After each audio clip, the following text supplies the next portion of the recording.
jumps in here just so that our listeners are very clear. That last category we're talking about is offences which carry a penalty of not less than 5 years imprisonment. That is the area we're talking about. Yes, because in fact, I think some of those offences that have been brought under the SSA, they have penalties of varying numbers, 7, 10, and so on. And so this also speaks to a certain level of expediency. Yes. What we needed from the Parliament was a detailed understanding of how the movement of an offence from one part of the legislative framework into under the SSA, how does it affect a person's rights? How does it affect anything? And we did not get that. So because I am not comfortable with simply saying all that this did is expand. In expanding, things happen, and I am not clear that things have happened that we don't know what they are until the law is applied. And that is what we needed, everybody, the government, the opposition, and the media, and all other thinking organizations that have a vested interest in public issues and especially law, including the Law Association. Did the Law Association make a statement on this? I have not read. No, I didn't. I didn't hear of a statement from them, and I'm going to agree with Suniti. That's where the discussion and the debate in the Senate should have gone. That's where I thought the debate was going to go. There was a point in time when Senator Torel Kissoon started talking about the relationship between is Sri Kissoon? Yes. Okay, when Torel Sri Kissoon, sorry about the mispronunciation there. When he started talking about the relationship between the SSA and the Interception and Communications Act, and I thought, well, okay, all right, finally we're gonna get somewhere, because I think it is useful for the country to also be hearing about how all of these pieces of legislation work together, because then it lets you know how all of the various agencies are meant to work together and who's got what power and where the power can be abused, and we never got to that.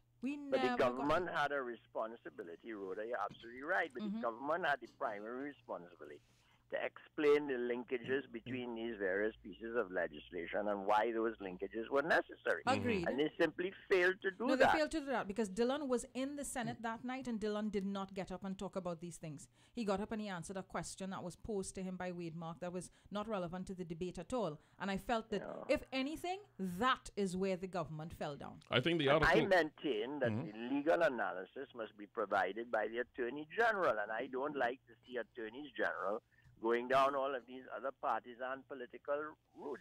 The purpose of the Attorney General is to be the chief legal advisor to the government. He's like a private practitioner. It's just that he has one client, which is the government. Yes. But you will with legal issues. Okay. You will admit, Senior Counsel, it was kind of difficult to hear some of the things there and not respond.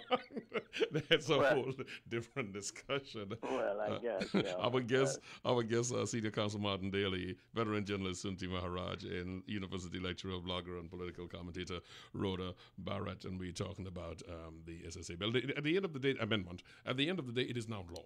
It is now law. There is an area of angst, and that was articulated a moment ago, the area that talks about those penalties carrying not less than 5 years. But I think I have to get to the theater that took place in this debate. I mean, I don't know. Suniti, you look at me like, Reddy, why are you surprised? A moment ago you said to me, well, you're not in touch with what's going on in media. No, I refuse to, because it's frightening to be in touch with what's going on when you can't even expect editors to say to the journalists, guys, this is not a story. This is not a comprehensive. This is not an analysis. This is not just the facts. It looks like a press release half the time. Do you remember the TTPBA, the Publishers and Broad?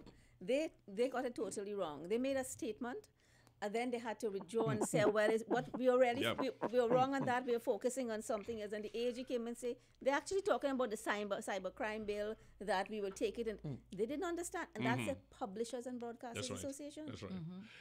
Okay, I tell you, it's but frightening. You see, one of the problems, and I mean, for whatever reason, the Rennie Bishops of this world ask us to comment on things. And one of the problems with the media is this. They do not seem to understand that some of the people that they would like to speak to have lives as well.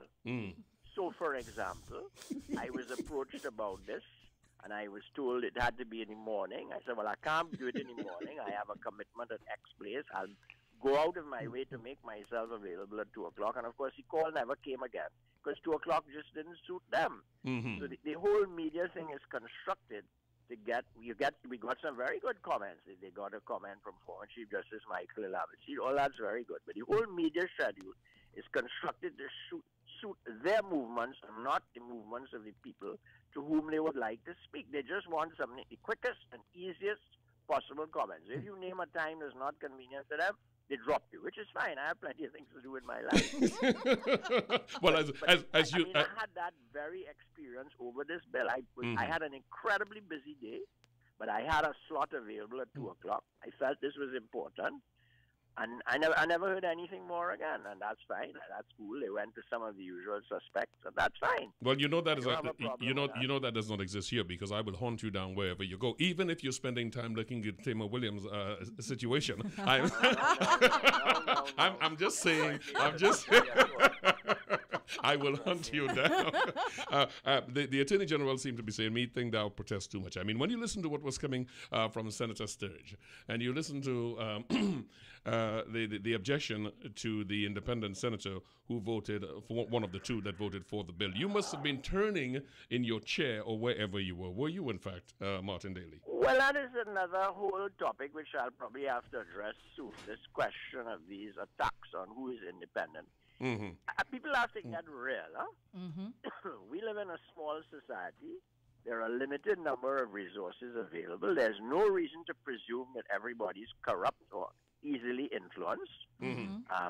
And we seem to be, that seems to be the starting point. And in any event, if somebody, shooting the messenger has become just the norm. Mm-hmm. If you can't find an answer to what the person is saying on the issue, shoot the messenger. So I haven't fully analyzed this attack on the senator, but, it raises another point.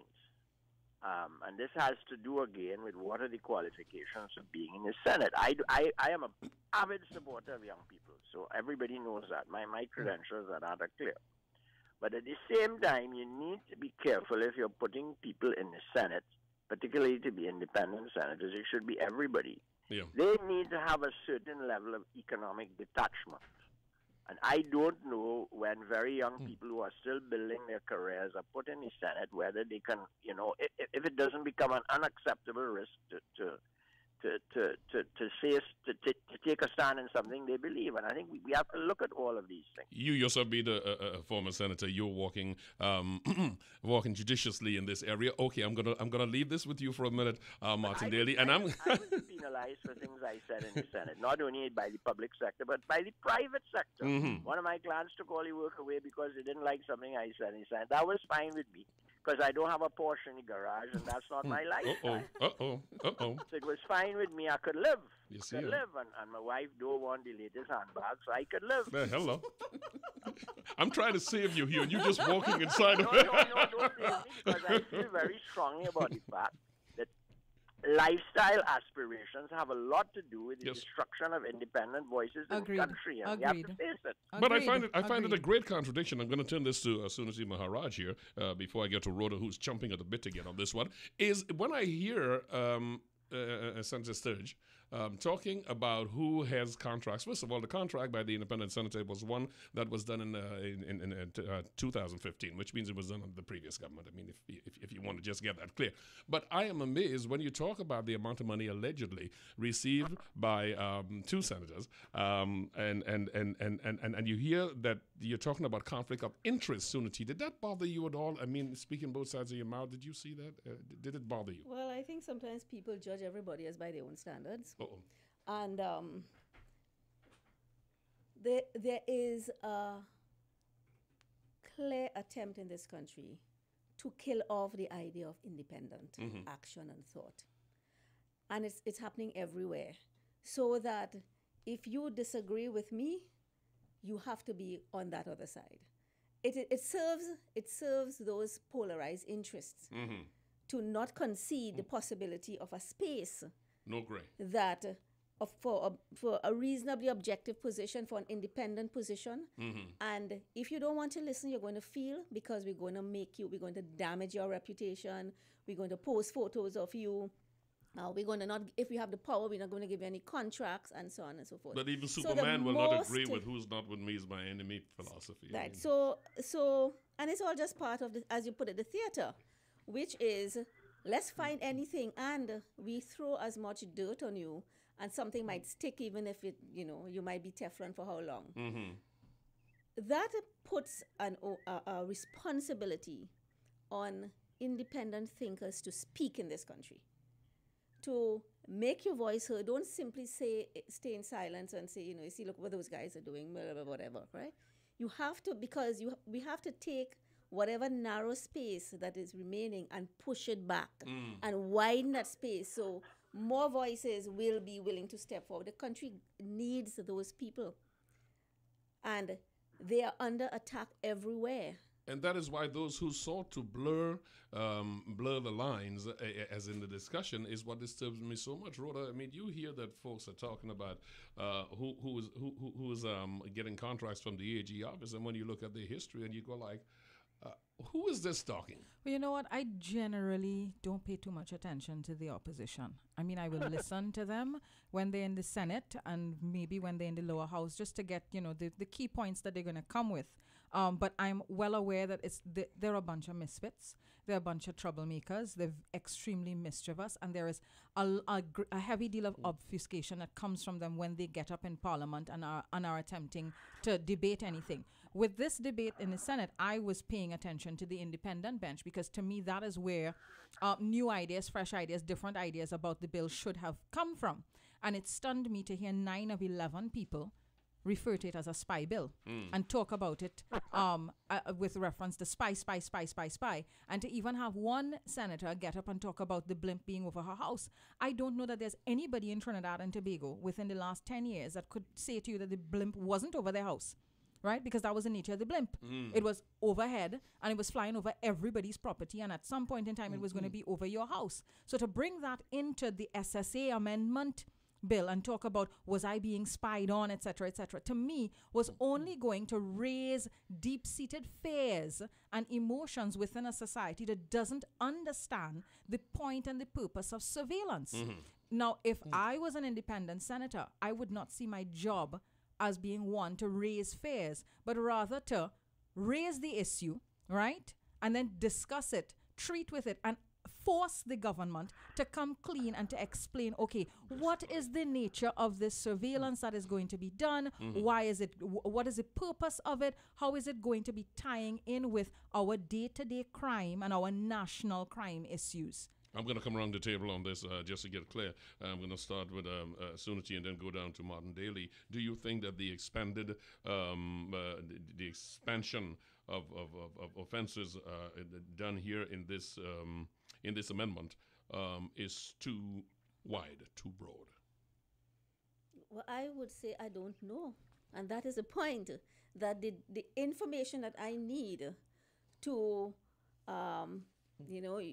to correlate one to another, to consider implications and so on. I think we're going to have to wait for some of these matters to be challenged in court and for the court to provide us with guidance on this matter. That's about the best I could say.